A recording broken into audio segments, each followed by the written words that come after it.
حضور صلی اللہ علیہ وسلم اور یہودی کا واقعہ دوسرا حصہ۔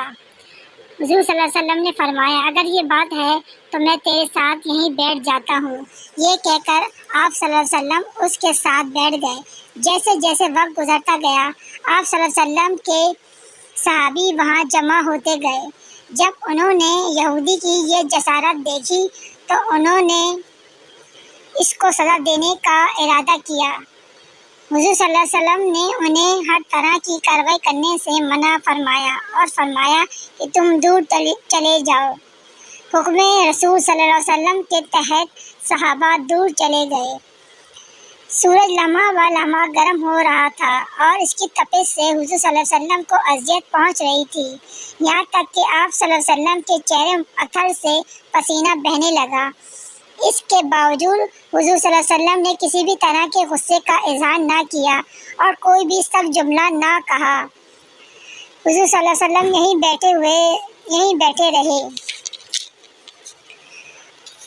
اور ظہر، عصر، مغرب و عشاء کی نمازیں وہیں پڑھیں۔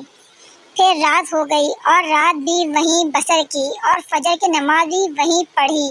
صحابہ یہودی کو ڈرانے اور دھمکانے لگے۔ حضور صلی اللہ علیہ وسلم نے فرمایا، تم اس سے یہ کیسا سلوک کر رہے ہو؟ صحابی نے عرض کیا، یا رسول اللہ، اس کی یہ جرات کہ حضور صلی اللہ علیہ وسلم کو یرغمال بنا کر اپنے پاس بٹھائے۔ حضور صلی اللہ علیہ وسلم نے فرمایا کہ اللہ نے مجھے اس لیے نہیں بھیجا کہ میں کسی پر ظلم کروں۔